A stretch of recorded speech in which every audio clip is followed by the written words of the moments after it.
Vamos a empezar con el profesor Celso Arango, que es catedrático de la Universidad Complutense de Madrid, es además académico de la Real Academia Nacional de Medicina, es director del Instituto de Psiquiatría y Salud Mental y jefe de Servicio de Psiquiatría del Niño y del Adolescente del Hospital General Gregorio Marañón y además es catedrático visitante de Psiquiatría del King's College de Londres. Entonces, realmente es un honor, una fortuna tener a Celso aquí. Sus investigaciones en autismo y en otras patologías neuropsiquiátricas del desarrollo son realmente punteras a nivel mundial. Tiene muchos proyectos europeos, muchísimas investigaciones en colaboración con centros de todo el mundo y es realmente un honor tenerlo aquí. Así que muchísimas gracias, Celso, por haber venido hoy aquí y un placer tenerte y poder escucharte. Adelante. Fenomenal. Muchísimas gracias, Fernando. Un verdadero placer para mí estar aquí y aparte de todas esas cosas, soy persona bien mandada, de los que aguantan en el banquillo, ¿no? Y cuando les dicen están preparados siempre porque no saben cuándo van a salir al campo, ¿eh? Y aquí estoy antes de turno. Voy a hablar de algo que me apasiona y es las líneas de investigación que hemos abierto en estos últimos años en el centro de investigación que dirijo.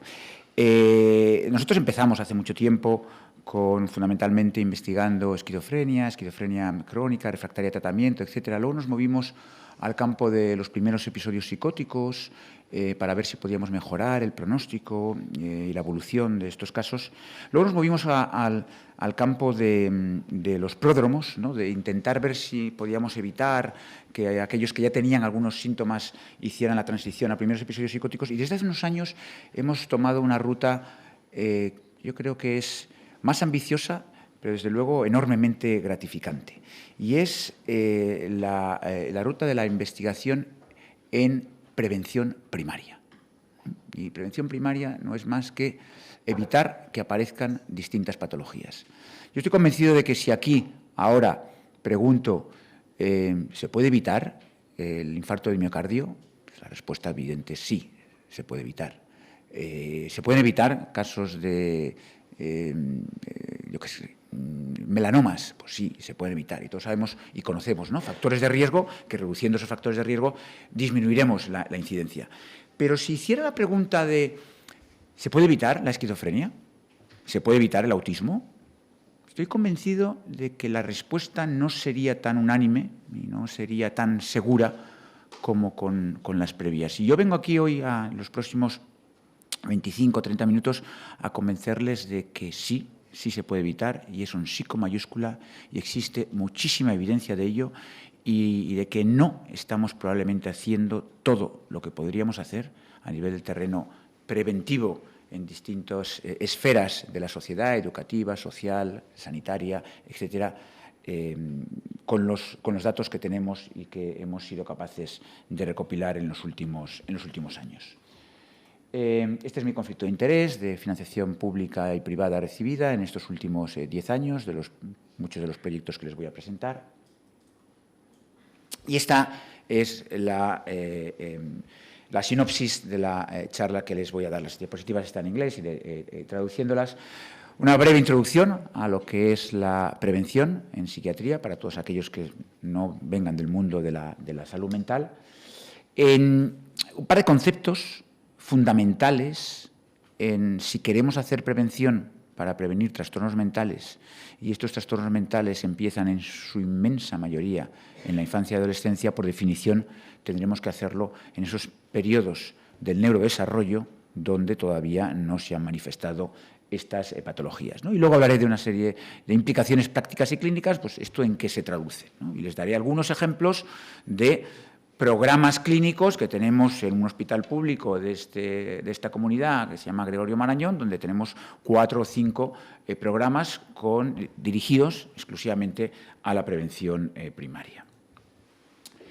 Vamos con la primera de las partes. Si alguno de ustedes se tuviese que ir ahora y dicen, pues no puede atender a la charla, por lo menos que se lleven este concepto, que yo creo que es fundamental y que resume, yo creo que, o recoge muy bien, ¿no?, la idea que les quiero transmitir hoy. Y dice Frederick Douglass, a asociado a otra cosa que tenía que ver, ¿no?, con el esclavismo en Estados Unidos, pero que es muy aplicable aquí, que es más fácil construir un niño fuerte que reparar un hombre quebrado, ¿no? Y eso tiene que ver con lo que vamos a hablar hoy, que es la prevención primaria. Y miren, los que nos dedicamos al mundo de la psiquiatría y la salud mental estamos, yo creo que en una zona de confort, ¿no? Y una zona de confort que es parapetados en hospitales universitarios, donde estamos esperando a que nuestros pacientes con patologías crónicas recaigan para hospitalizarlos en 15, 20 días, ponerlos un poquito mejor y que vuelvan otra vez a intentar funcionar de la mejor o menos mala manera que puedan, ¿no? Y eso está bien y es necesario, ¿no? Pero desde luego no es suficiente, ¿no? Y desde luego, cuando uno en el mundo de la medicina mira a su derecha, a su izquierda, adelante y detrás, se da cuenta de que eso es lo que estaban haciendo nuestros compañeros en otras áreas de la medicina desde hace mucho tiempo, y que necesitamos cambiar ese paradigma de la prevención terciaria a un paradigma más de prevención secundaria y fundamentalmente primaria. Y esto no es así porque yo lo diga o yo lo crea, y voy a intentar demostrar con evidencia el por qué debe ser así, ¿no?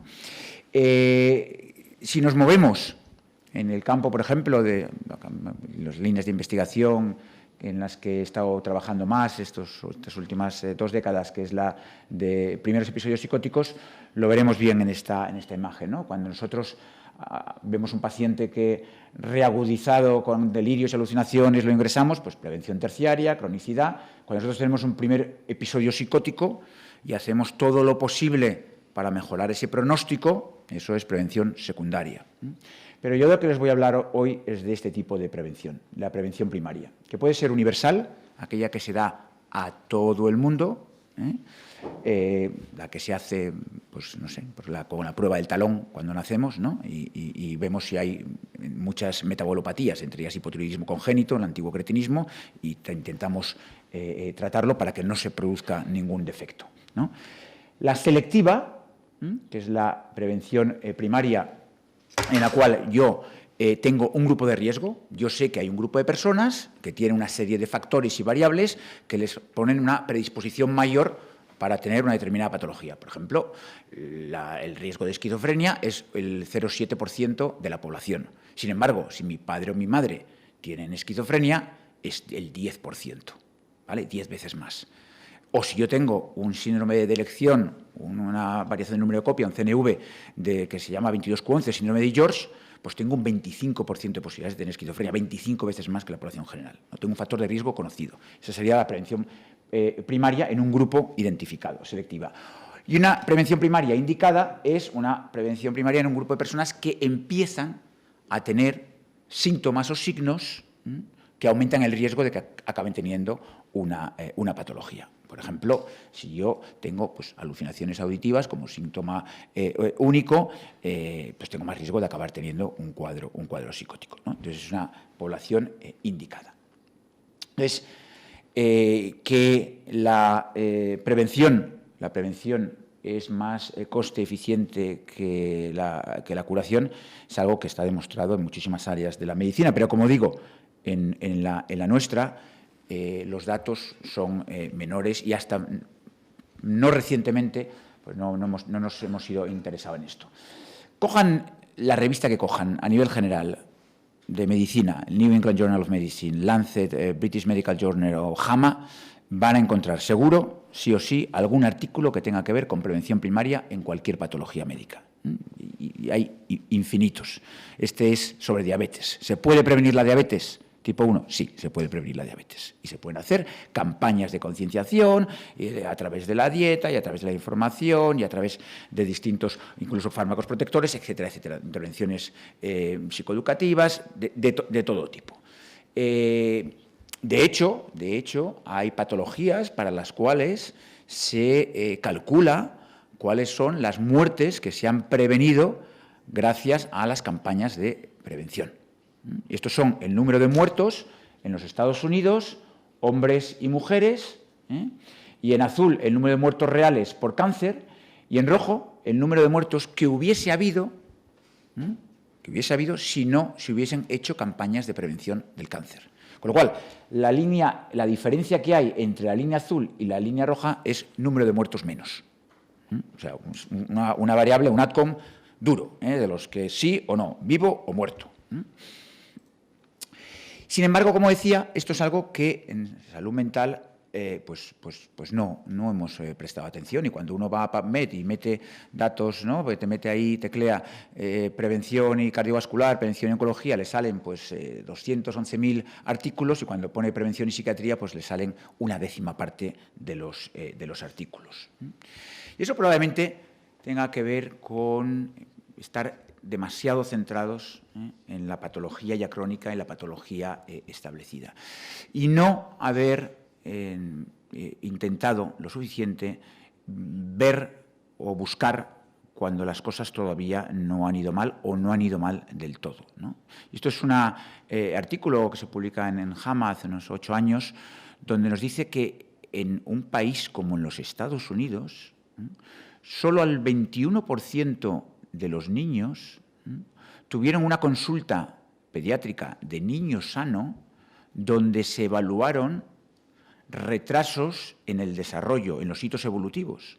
Y claro, si uno a un niño de 1 año, 2 años, que está sano, o que se cree que está sano, no busca si hay dificultades en el contacto visual, en las relaciones sociales, en el vínculo, en el lenguaje, en la comunicación, en los intereses, pues no va a ser capaz de detectar esos síntomas y signos tempranos de trastorno del neurodesarrollo atípico, véase autismo, ¿no? Entonces, claro, no es lo mismo intervenir con un niño con síntomas tempranos de autismo que intervenir con un niño que tiene un autismo ya establecido. Y esto se traduce en que hay poca investigación y poca financiación para la investigación en prevención primaria en salud mental. Esta es la principal fuente de financiación en el Reino Unido, el principal charity, y lo que se ve es que mientras aproximadamente más del 50% de los fondos van para la etiofisiopatología de los trastornos mentales, menos del 5% van para la prevención de los trastornos mentales. Y aquí, pues, esto es muy importante, es fundamental conocer la etiofisiopatología de los trastornos mentales y biomarcadores, etcétera. Pero si pudiésemos tener menos, pues seguramente nos iría mejor, ¿no? Entonces, claro, cuando en la vida suceden cosas, las cosas no suceden al azar, ¿no? Ni suceden por influencia divina, ni las cosas suceden por algo. Tiene que haber algo que las explique. Y las dos hipótesis más plausibles de por qué no hemos prestado la suficiente atención en la prevención primaria en psiquiatría, en salud mental, pues a mí las que se me ocurren son dos. Una es porque no es posible, pues sí, se puede prevenir el cáncer, se puede prevenir el infarto de miocardio, se puede prevenir el accidente cerebrovascular, pero no se puede prevenir la depresión, la esquizofrenia o el trastorno bipolar. Pues no se puede. Y dos, sí se podría hacer, pero es demasiado caro, es muy complicado y no tenemos los recursos. Vamos a intentar refutar la hipótesis nula de estas dos hipótesis. Les voy a traer datos y evidencia de que sí se puede hacer prevención primaria y datos muy recientes. Pero lo que quiero que vean es que en 1997, o sea, hace ya unos cuantos años, teníamos datos suficientes para ver que el tamaño del efecto de ciertas actuaciones de prevención primaria para evitar trastornos mentales es mayor o igual que el tamaño del efecto que tiene la fluoxetina, el Prozac, para tratar la depresión, o el tamaño del efecto que tiene la risperidona o los antipsicóticos para tratar la esquizofrenia. Tamaño del efecto similares a paradigmas, tratamientos farmacológicos muy establecidos en nuestra disciplina. Y lo mismo para la prevención secundaria. Esto es, por ejemplo, en niños con trastorno por déficit de atención e hiperactividad, si intervengo y trato, pongo metilfenidato, hago intervenciones familiares, psicoterapias, etcétera, las posibilidades de que ese TDAH se convierta en un trastorno de la conducta son la mitad. Y si no lo hago, pues el doble. Por tanto, es posible. Ya digo que es posible todavía queda pendiente de evidencia que voy a presentar a continuación. Y el siguiente es demasiado caro. Y aquí me basta con una simple diapositiva. Mis compañeros de Martin Knapp y Dave McDay, con los que llevamos colaborando más de 20 años, del London School of Economics, han hecho este trabajo en el cual ven cuál es el retorno económico de intervenciones de prevención primaria en salud mental. Y lo que vemos es que no todas ellas son coste eficientes. Por ejemplo, cuando estos son en libras, pero cuando el retorno es menor de 1 libra, significa que nos cuesta más de lo que recuperamos, ¿vale? Cuando el retorno es mayor de 1 libra, es que tenemos un retorno mayor. Y, por ejemplo, para la detección temprana de psicosis, por cada libra que se invierte, hay 10 de retorno.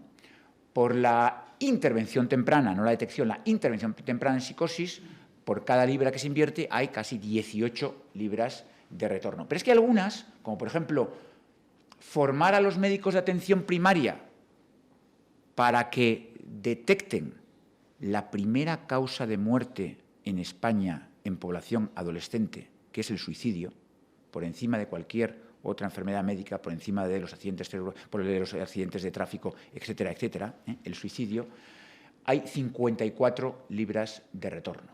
Y para la prevención y respeto hacia la diversidad en los colegios, con una educación socioemocional, de empatía, que probablemente hubiese evitado muchos de la hecatombe que hemos tenido en estos últimos 2 años después de la pandemia, con que se han disparado los casos de ingresos hospitalarios de menores, de niños y adolescentes con trastornos mentales en nuestro país y en el resto de Europa.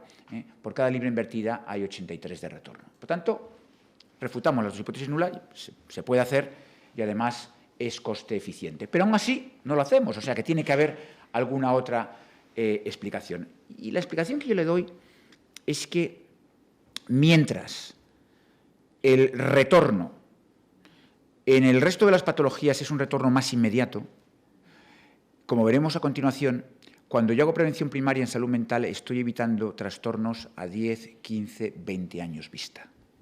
Y claro, al final, si España invierte un 5% de su gasto sanitario en salud mental frente a la media europea del 7%, eso no deja de ser una decisión política. Yo tengo una tarta, es un pastel, ¿cuánto es el coste sanitario en este país? X, pues le voy a dedicar este porcentaje a esto, este porcentaje a esto otro. Y al final, esa decisión política hace que en países cortoplacistas,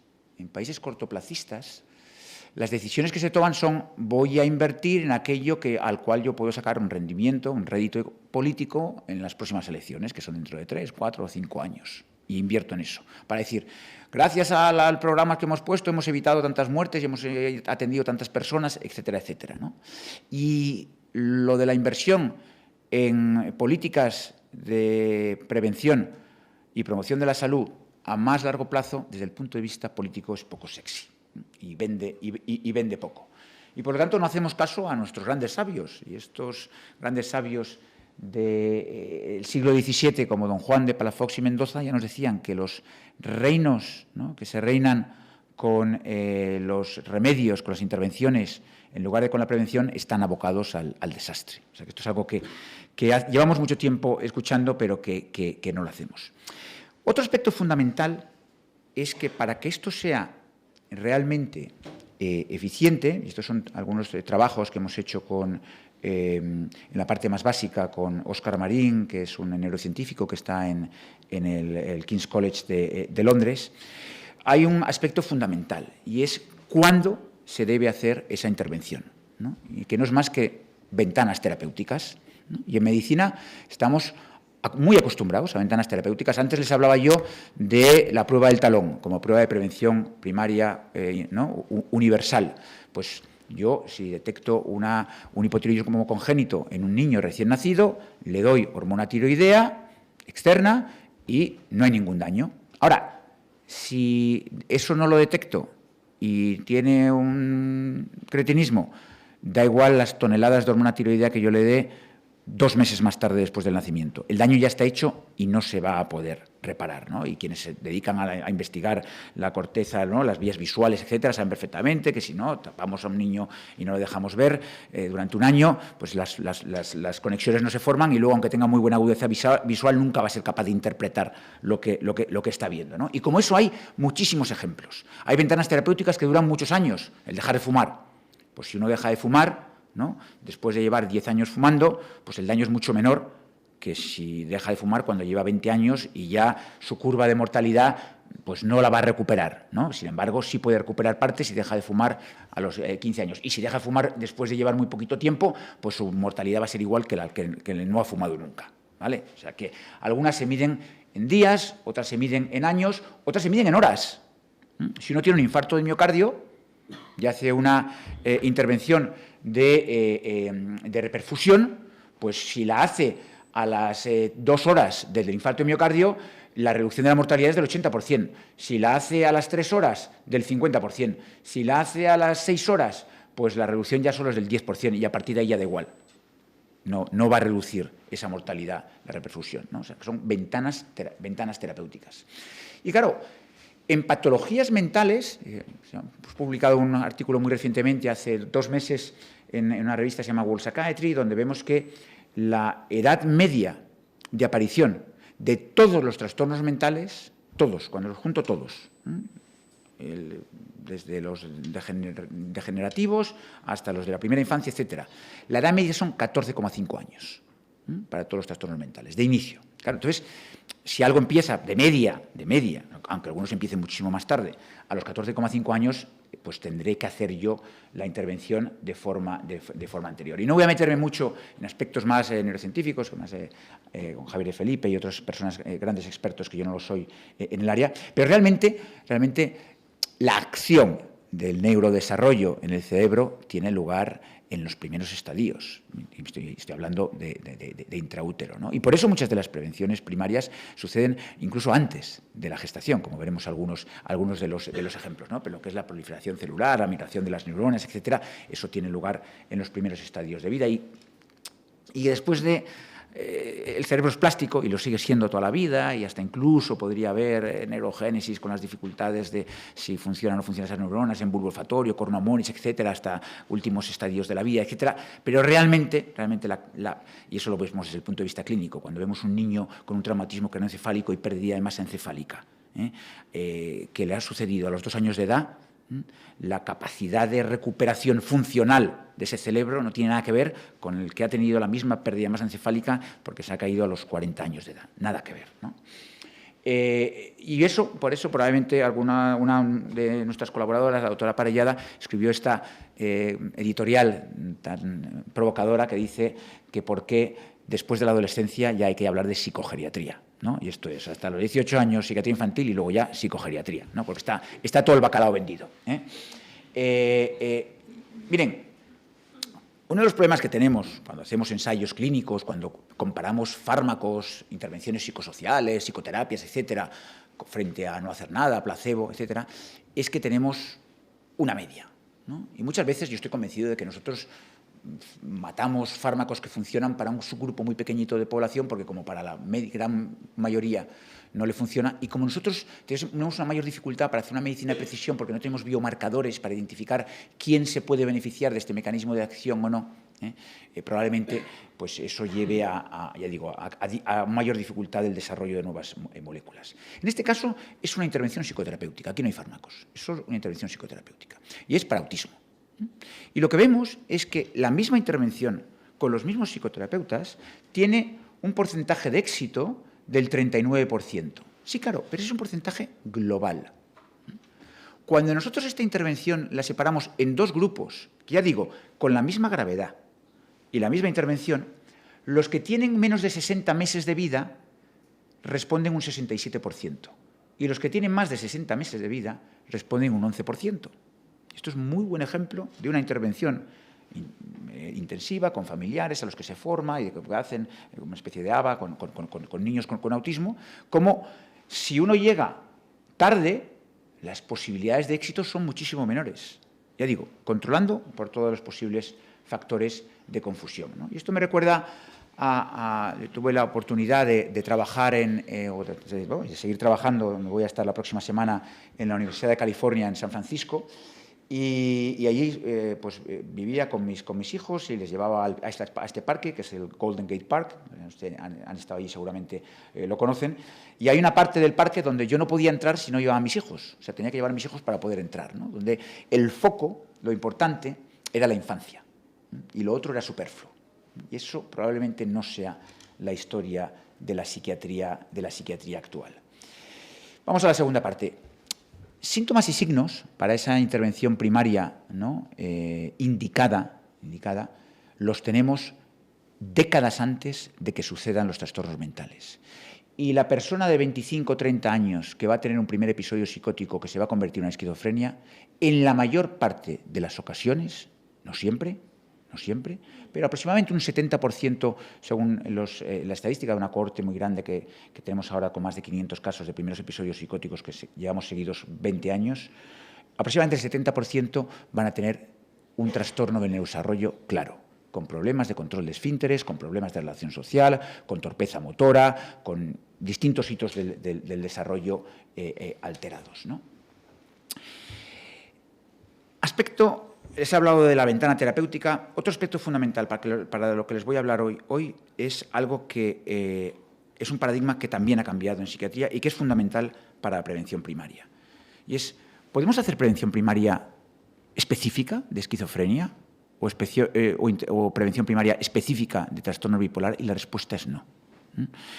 Durante años hemos estado buscando el gen de la esquizofrenia, el gen del autismo, ¿no? Como si esto no fueran enfermedades complejas, poligénicas, con interacción epigenética, genético-ambiental, etcétera, etcétera, donde hay miles de factores y miles de variables que configuran un riesgo pequeño cada una de ellas para tener una patología, ¿no? En su mayor parte. Luego tenemos algunas monogénicas, etcétera, y excepciones. Lo que les quiero decir con esto es que no hay silos, no hay un factor de riesgo específico para un trastorno mental de la forma que los conceptualizamos ahora. Y la forma en que los conceptualizamos ahora no es más que la que nos dicen los criterios diagnósticos de los manuales que utilizamos, el de la Organización Mundial de la Salud, la CIE, o el americano, la Asociación Americana de Psiquiatría, la APA, la DSM. Y esos son listados de síntomas que decimos, si tienen estos síntomas, tiene este trastorno. Y además se hacen por consenso, por votación.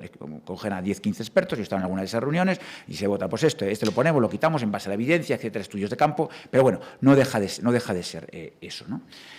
Entonces, realmente lo que hemos visto, y no tengo tiempo hoy de hablar aquí, pero hay muchas publicaciones sobre esto, lo que hemos visto es que no hay factores de riesgo específicos.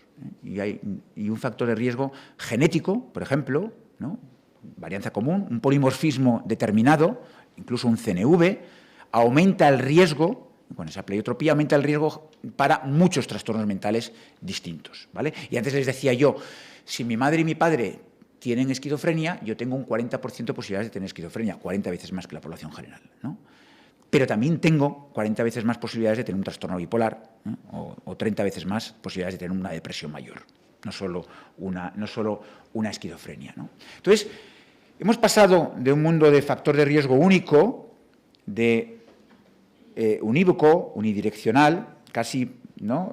Premonitorio, en el cual alguien estaba predestinado a tener un determinado trastorno mental, a un mundo mucho más amplio, dinámico, cambiante, de estadiaje y pluripotencial, donde yo nazco con un riesgo relativo y con un cerebro que, de la forma atípica en la que se está desarrollando y en la interacción con distintos factores de riesgo ambientales, tiene más o menos posibilidades de tener la patología A, B, C, D, E o F a lo largo del año.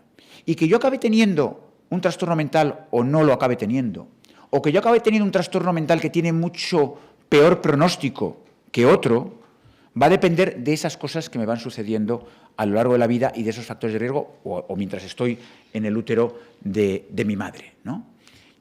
Y eso es, ya digo, un cambio de paradigma reciente, pero que insufla, ¿no? Un aire de optimismo, porque si no hay ese predeterminismo, pues las cosas son más modificables y se pueden cambiar. Les voy a dar ahora solo 4 pinceladas de ejemplos de factores de riesgo.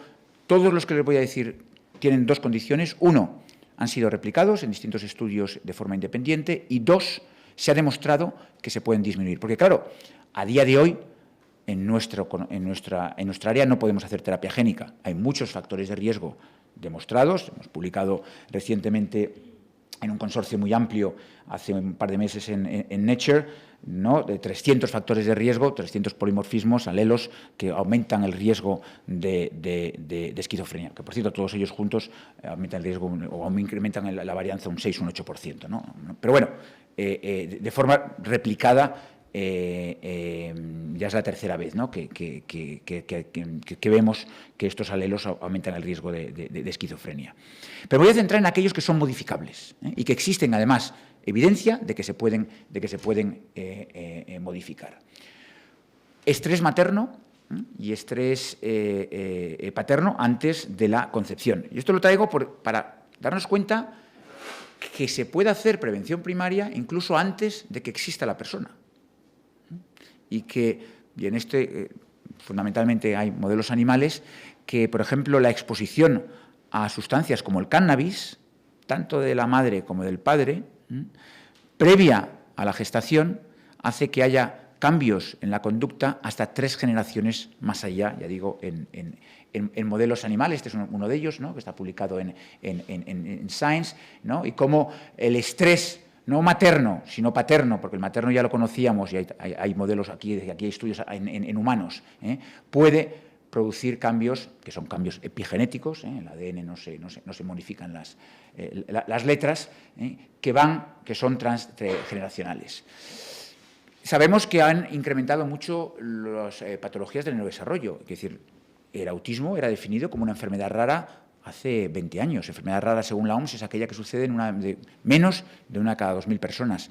Actualmente, el último CDC de Estados Unidos, dice que uno de cada 56 niños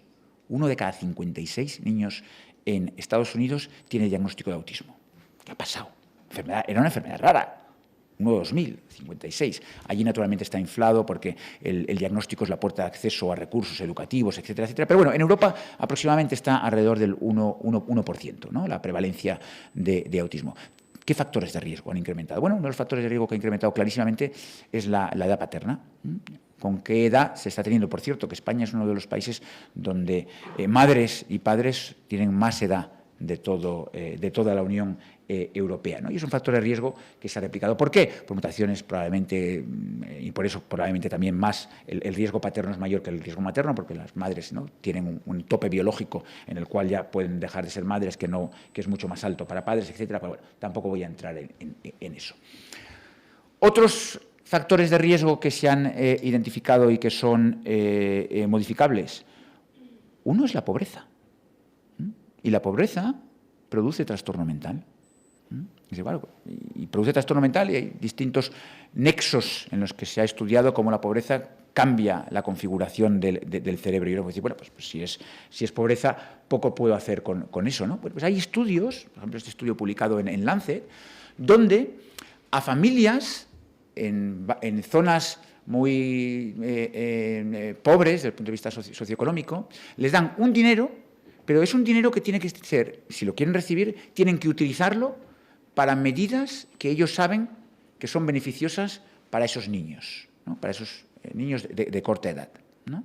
Y entonces, a esas familias a las cuales se les da esa pequeña cantidad de dinero para ser utilizada de esta forma, lo que se ha visto es que esos niños tienen mejor desarrollo motor, mejor desarrollo cognitivo, mejor lenguaje receptivo, menos problemas de tartamudeo.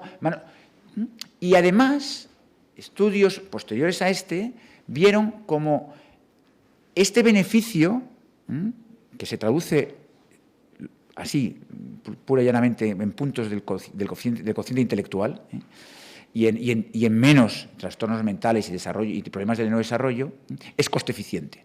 O sea, que lo que ahorran a la sociedad estos niños por tener menor discapacidad es mucho más del dinero que se invirtió dándolo a estas familias.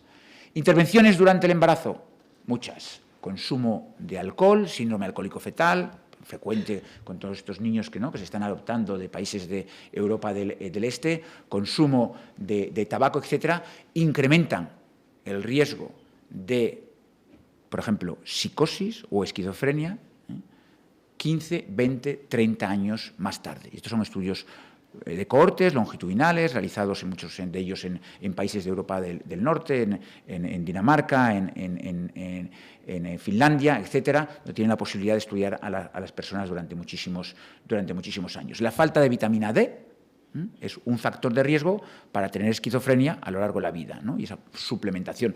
Un ejemplo muy claro de prevención primaria universal para el sistema nervioso central es la administración de ácido fólico a mujeres embarazadas, ¿no?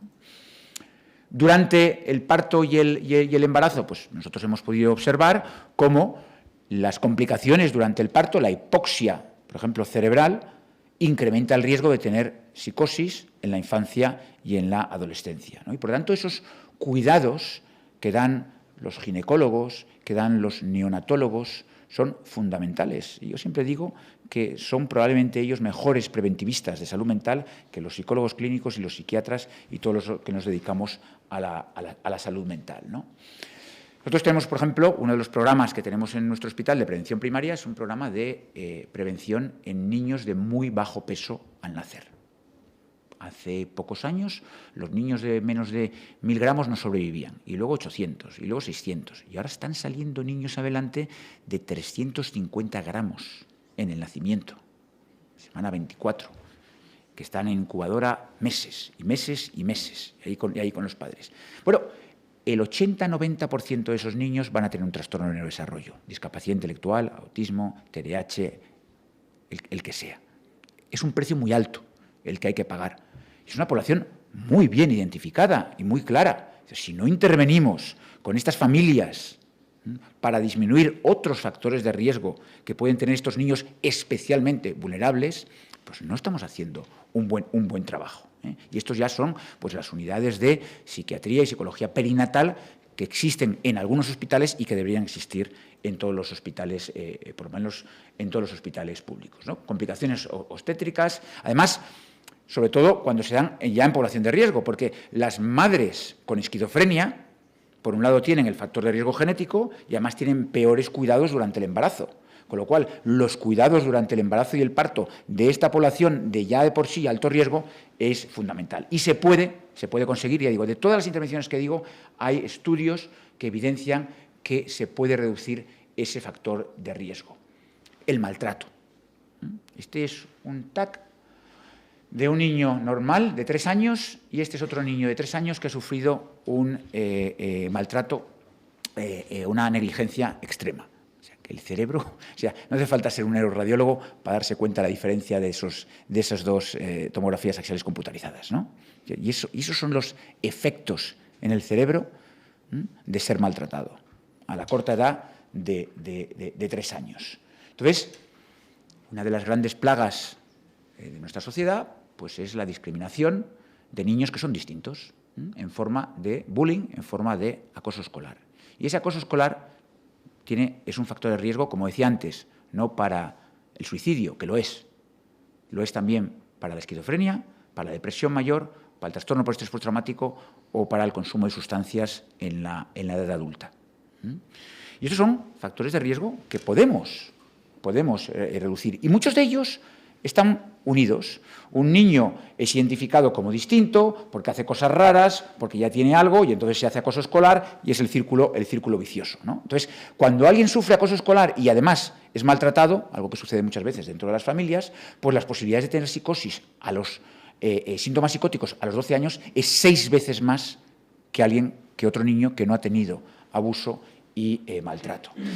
Y se puede prevenir el maltrato y el abuso. No se puede erradicar, es un utópico pensar 100%, pero desde luego se puede reducir, se puede evitar el bullying en los colegios. Esto es un metaanálisis que hemos publicado recientemente con el doctor Fraguas, donde vemos que además el tamaño del efecto, o sea, el impacto que tiene el reducir el acoso escolar en los colegios es mayor que, por ejemplo, el impacto que tiene el tomar pues, un fármaco X después de tener un accidente cerebrovascular. Cosas que nosotros damos por hechas en medicina, es que esto hay que hacerlo, pum, pum, pum.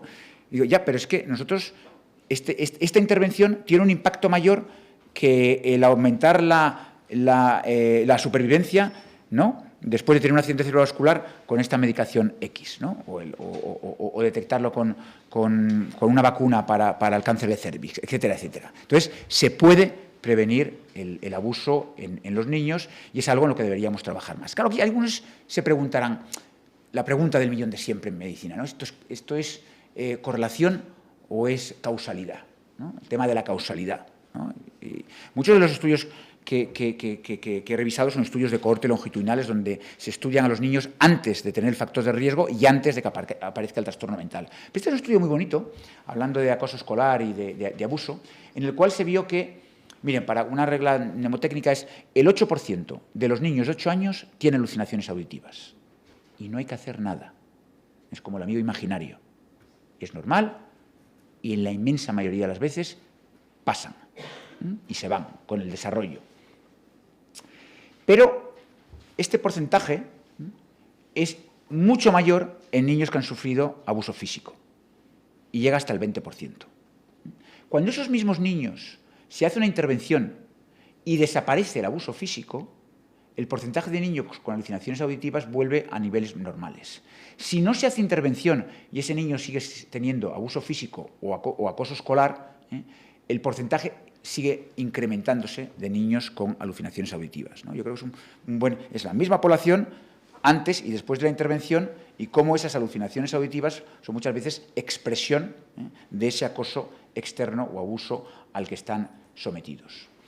Otro factor de riesgo claro, sobre todo para el tema de la psicosis, es el consumo de cannabis. Y el consumo de cannabis incrementa el riesgo de trastornos psicóticos, además disminuye la edad de aparición del primer episodio psicótico y empeora el pronóstico una vez que se tiene el primer episodio psicótico. Y el cannabis es algo que se puede prevenir su consumo en población adolescente. Este es un metaanálisis, pero bueno, hay muchísimos estudios, ¿no? Por tanto, esto es algo en lo que debemos hacer énfasis en que estoy hablando de intervenciones que son factibles y, como hemos visto antes, coste eficientes, ¿no?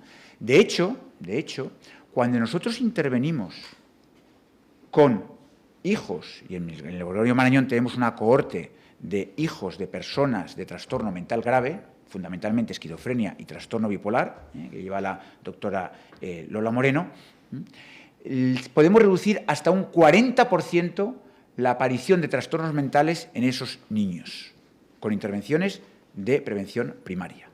Un 40%. Yo digo, les gustaría muchos de nuestros colegas en otras áreas de la medicina ser capaces de prevenir un 40% de las patologías cardiovasculares u oncológicas. Entonces, para aquellos interesados, tenemos un estudio publicado en Lancet Psychiatry hace unos años.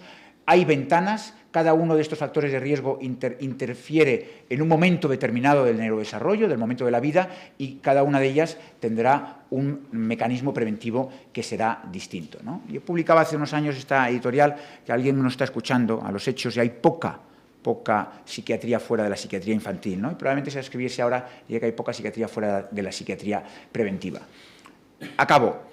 Últimos artículos publicados sobre este tema, ¿no? Donde hemos tenido la posibilidad de reunir todas las intervenciones primarias, universales y selectivas, no solo para prevenir trastornos mentales, sino para mejorar la salud mental, ¿no? Y la definición que nos hace la Organización Mundial de Salud Mental es muy ambiciosa. No es solo la falta de enfermedad, ¿no? Es ese bienestar pleno en el cual uno es libre para tomar decisiones, funcionar, etcétera, etcétera, ¿no? Y hay intervenciones que no solo previenen trastornos mentales, sino que mejoran esa sensación de plenitud o de bienestar emocional, ¿no? Y hemos hecho distintos estudios recientes.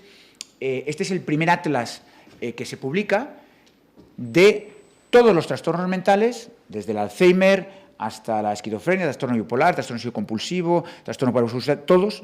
Y lo que hemos visto es cuáles son los factores de riesgo prevenibles solo los prevenibles para cada uno de esos trastornos mentales. Y con eso hemos hecho un atlas, ¿no? Identificando pues, cuáles son aquellos targets donde es más eficiente intervenir para qué patología psiquiátrica, ¿no? Este es un artículo, lo traigo porque está publicado de hace un par de meses, donde decimos que, aunque lo parezca, ¿no?, la prevención primaria no es ciencia ficción. Y no lo es.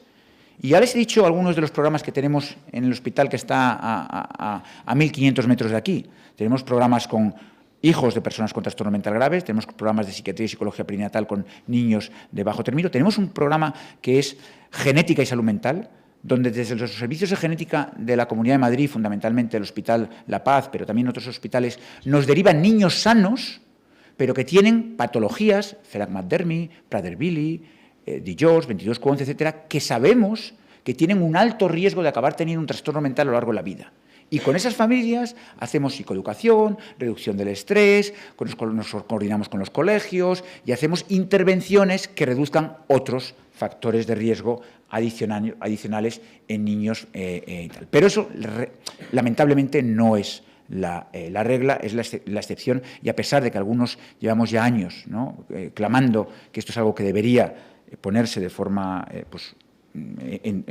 accesible en todo el sistema público de salud, pues en algunos países sucede y en otros, como el nuestro, mucho menos. Así que, para concluir, hay poco interés en prevención primaria en salud mental, a pesar de la evidencia. Los factores de riesgo no suelen ser específicos. Debemos ir hacia intervenciones universales, fundamentalmente, aunque, dada la situación de carencia en la que estamos, probablemente tengamos que empezar con aquellas que son selectivas e indicadas en factores de alto riesgo. Y acabo con un halo de esperanza y agradeciendo pues, a muchos de los autores de los distintos artículos que han visto hoy aquí publicados, que yo vengo simplemente hoy a transmitirles. Muchas gracias por su atención.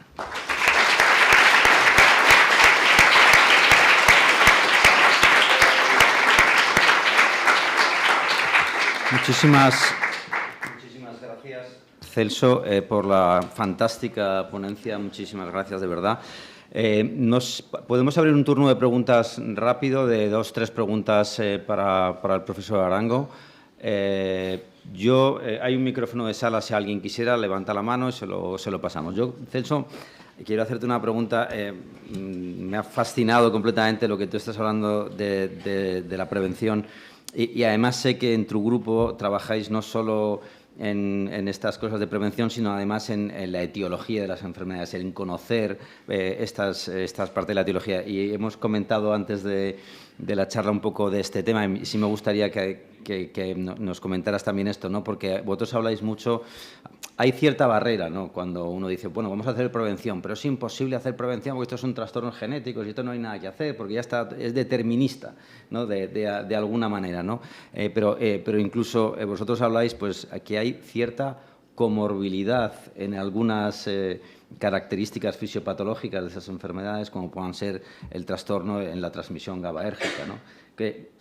¿Crees tú que ahí hay alguna fuente de intervención en este tipo de modulación, en este tipo de vía GABAérgica? O si quieres comentar un poco esta transversalidad entre algunas de las cosas entre las enfermedades mentales. Sí, absolutamente, ¿no? Quiero decir, para aquel que crea que no se puede todavía, no le haya convencido y que crea que no se puede hacer prevención primaria, Dinamarca tenía uno de los ratios, por debajo de Lituania y 2 otros países más europeos, más altos de suicidio por habitante. Y el gobierno danés dijo, esto se tiene que acabar.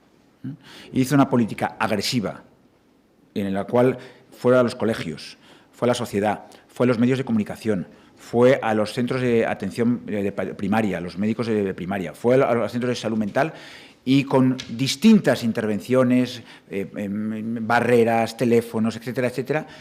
Dinamarca es ahora uno de los países de Europa con menos ratio de suicidio. O sea, ese es un ejemplo.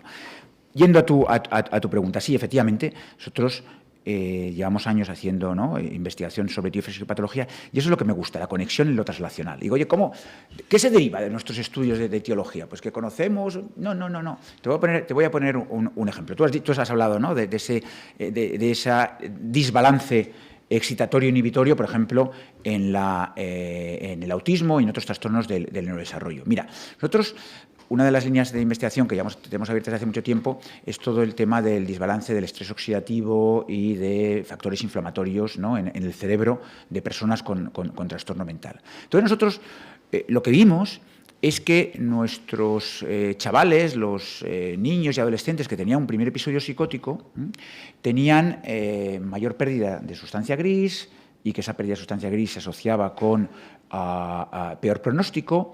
Y lo que vimos es que aquellos que tenían más pérdida de sustancia gris tenían menos antioxidantes en el cerebro, y algo que hemos podido ver inicialmente a nivel periférico y después con espectroscopía, ¿no?, con menores niveles de glutatión en el cerebro. Entonces, menos glutatión, menos antioxidante, más prooxidante, más pérdida de sustancia gris. Pues vamos a hacer un ensayo clínico. Y vamos a hacer un ensayo clínico en primeros episodios psicóticos y en sujetos de alto riesgo, a los cuales le vamos a dar un medicamento que se toman todos los niños para los mocos, que es el fluimicil, la N-acetilcisteína, que es el precursor del glutatión, ¿no? Y entonces, en lugar de darles 300 miligramos, 250, 500 que toman los niños para los mocos, les vamos a dar 3 porque sabemos y podemos ver con espectros, ¿no?, con una secuencia megapres que realmente cuando le damos a un niño 3 gramos de N-acetilcisteína pasa la barrera hematoencefálica y aumenta el glutatión cerebral. Y entonces, pues estamos haciendo un ensayo clínico donde nuestra variable principal es la pérdida de sustancia gris y el fármaco que le damos es el fluimicil a muy altas dosis para ver si somos capaces de equilibrar ese desbalance de estrés oxidativo. Y como sabes, estamos también haciendo otros ensayos clínicos. Desde del Marañón se coordina la red de ensayos clínicos europea, de la Comisión Europea de Autismo, con fármacos GABAérgicos, por ejemplo, agonistas GABA-B como el arbaclofen, para el funcionamiento social en personas, en niños con autismo. Lo digo menos porque ese sería un ejemplo de prevención secundaria. Pero el otro que decía, el de niños de alto riesgo con N-acetilcisteína, eso es prevención primaria. Pues muy bien. ¿Alguna pregunta más? Si no hay, allí al fondo hay una pregunta. Si no le importa pasarle el micrófono. Allí al fondo, por favor. Vamos un poquito mal de tiempo, así que vamos a cortita. Esta será la última pregunta por el profesor Arango.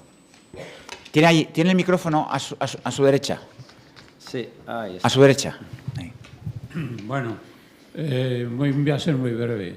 Felicitar al profesor Arango por su magnífica ponencia y hacer un comentario, ya que se ha nombrado a Cajal y a las neuronas, hacer un comentario que puede ser una anécdota, pero que muy bien puede elevarse a nivel de categoría. Cuando Freud empezó a hablar del subconsciente, Cajal no creyó en el subconsciente.